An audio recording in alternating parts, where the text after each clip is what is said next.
And we begin with a Fox News alert. Moments ago, President Trump attending a dinner that's hosted by the president of South Korea and revealing a new trade deal has been reached between our two countries.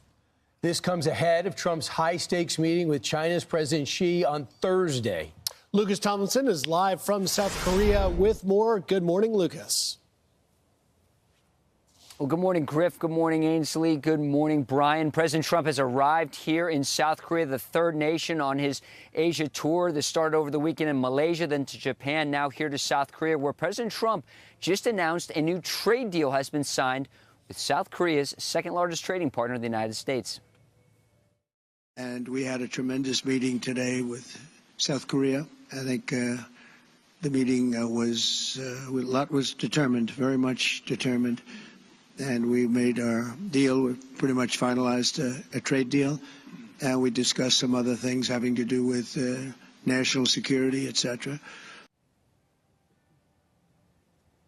Tomorrow, the high-stakes meeting between President Trump and China's leader Xi Jinping will take place. One meeting that is not on the table anymore is the meeting that President Trump said he was thinking about having with North Korean dictator Kim Jong-un after the North Korean dictator's foreign minister visited Russia. I know Kim Jong-un very well. We get along very well. We really weren't able to work out timing. We have President Xi is coming tomorrow, and that was something that obviously is very important to the world, to all of us. You'll be watching very carefully. We're meeting right here, and we're all looking forward to that. I think it's going to work out very, very well for everybody. And President Trump here, one of the biggest issues to be discussed with China's President Xi Jinping is security. Here you see President Trump speaking to business leaders earlier. Over 1,700 business leaders from around the world, captains of industry here in South Korea, meeting with President Trump. President Trump received a number of gifts. The pomp and circumstance we've seen from other nations, beginning if you go back to President Trump going to the Middle East back in May. But one of the main issues that President Trump was to talk to Xi Jinping about is curbing the chemicals that China is exporting to Mexico, which find their way to the United States in the form of fentanyl and killing tens of thousands of Americans. Here's President Trump on curbing fentanyl from China as part of his talks tomorrow. So China's going to be working with U.S. law enforcement on fentanyl, or how is that going to work? China's going to be working with me. Okay. They're going to be working with me, and we're going to do something, I believe. It's like dancing. No, I'm good. Now, while trade is the backstop and backdrop of this visit here to South Korea, let's remind everybody there's 28,500 American troops here in South Korea. Tens of thousands have been here since the end of the Korean War. You also have the home of the 7th Air Force. We saw a fighter escort of Air Force One on approach here to the southeast corner of South Korea in Busan, where President Trump landed. 2 from the South Korean forces, 2 from the 7th Air Force. And the South Koreans, President Trump says he wants to see the South Koreans spend more on their forces, more in defense, and also on the American forces that are here. And what's notable is 90% of the expansion of Camp Humphreys, the largest overseas base in the world, which is right here in South Korea. The South Koreans are footing the bill, and President Trump says he appreciates that. He also appreciates this major trade deal, which will reduce U.S. tariffs on South Korea. One note about the dinner tonight, not sure if you saw who's also at that table, is Canadian Prime Minister Mark Carney, of course, on the flight over to Asia. President Trump putting 10% tariffs on the Canadians, but perhaps that's a story for another segment.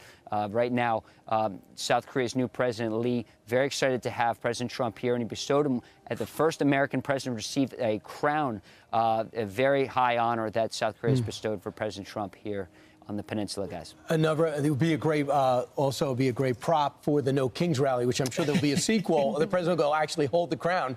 I almost teed that up for you, Brian, but I knew you'd mention it. Yeah, absolutely. So, Lucas, the president just kind of casually says we've come to an agreement, come to an agreement on a trade deal. I mean, the 34 minutes ago, the headlines in the New York Times said a lot of pomp and basically a lot of good feelings, but no trade deal. But you're saying there is a trade deal done. And do both sides agree a trade deal's signed and it's finished? Well, these things, nothing's ever finished till it's finished, Brian, when that ink goes to the paper. We saw President Lee visit the White House 2 months ago to work on this trade deal. Team's been working ever since, just like we saw in Japan as well. President Trump making that announcement when he just arrived here minutes ago. So some of the, the details still perhaps need to be worked out. Perhaps we'll learn more. But just like with the framework agreement with China, President Trump trying to get to the finish line with a number of Asian countries here in the region on his first trip to the Far East since returning to the White House. And we're told there is a framework in place with China. Lucas Thompson live in South Korea. Lucas, thank you. Ahead here with reaction, author of the book, How to Test Negative for Stupid, a huge New York Times bestseller, and why Washington never will. Louisiana Senator John Kennedy. Congratulations, Senator. Well, I think you've proven that time and time again. Well, I mean, they say they never use the word Nazi. We prove otherwise. Then you've got, they want to offer everything for free. Correct me if I'm wrong. Didn't the Senate hold a vote last week about funding the military and a vote today to keep SNAP benefits around for 42 million Americans, and the Democrats voted no? Yes. And I listened to your monologue, Sean, with all of these different characters. I thought to myself, even duct tape can't fix stupid. I don't know Miss Wallace. I watched her a little bit. I remember when she worked for President Bush. I suppose she's not as bad as some members of the liberal media, but that's faint praise. That's like it's like being the smartest person on The View. I'm going to give Ms. Wallace the benefit of the doubt and assume that she said what she said right after her morning beer. The Democrats have accused the President Trump of everything except abandoning his children to wolves.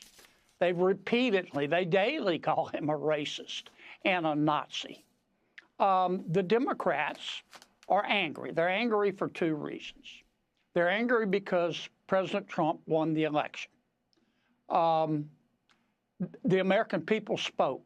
My Democratic colleagues need to just drink a big old glass of get over it and let's move on. They're mad, number two, they're mad that the American people are mad about the shutdown. It was so needless. I voted 13 times to open government back up. The Democrats have voted 13 times to keep it shut down. They don't want to pay food stamps. They don't want to pay the military. They want to use this as leverage to gain more money to spend. Senator Schumer, my colleague, eagerly, greedily wanted to become the face of the shutdown. I was looking at a poll today of what the American people think of Senator Schumer. It was an Economist YouGov poll, which is very left of center. The American people, in the American people's opinion, Senator Schumer is he's a wet match in a dark cave. He polls right up there with clubbing baby seals. He's got a 30% approval rating, a 60% disapproval rating, and 10% of folks polled just didn't want to pause their video games to answer. It's not working. The American people may not read Aristotle every day, but they get it. This is not a policy shutdown. This is a political shutdown. And I keep waiting for my Democratic colleagues to come to their senses. So there's a group called Welcome. They consulted hundreds of thousands of voters. They did this over 6 months. And what they found is 70% of voters think the Democratic Party's out of touch, that they're prioritizing LGBTQAI plus and the rights of criminals over law and order and safety and security and secure borders. They voted against the largest tax cut in history. They voted against cutting taxes on tips and overtime and Social Security. They think it's, democracy in action to pay more money for gasoline, which is the lifeblood of our economy. They're on the wrong side of every issue, but these are 80, 20, 90, 10 issues. There's been no reflection, introspection, or course correction. So I don't see them changing. And now if you look at the front runners for president, You got Buttigieg, Kamala, Gavin, AOC. Is that the future of this party now? Well, I don't think they have a future until they stand up to the loon wing of their party. The loon wing, though, the socialist wing is in control. They're about to elect Mr. Mondani mayor of New York. And this group, we remember them from the Biden days when they had influence with President Biden. They hyperventilate if you use the wrong pronoun. They think Abraham Lincoln and George Washington and Thomas Jefferson and Dr. Seuss and Mr. Potato Head are a bunch of racists. They think children ought to be able to change genders at recess. The American people don't think that. And many Democrats don't. I want to be fair. But the loon wing does, and they're in control. Well, I mean, who are the ones except for John Fetterman speaking out? None. There you go. Because they're scared. They're not scared of Senator Schumer. They're scared of Congresswoman Ocasio-Cortez. And sooner or later, well, I don't know what's going to happen, Sean, but you know, as a Republican, this is probably good for Republicans, but I think it's bad for the country. I believe in competition, and I think New York is the greatest city in the world, and I don't want to see it ruined. But sometimes it was the greatest city in the world. Yeah, sometimes you just have to let God take care of it, because if you take care of it, you'll end up in jail. I mean, there's some things you just can't change. Well, we appreciate it. Senator, congratulations on the success of the book.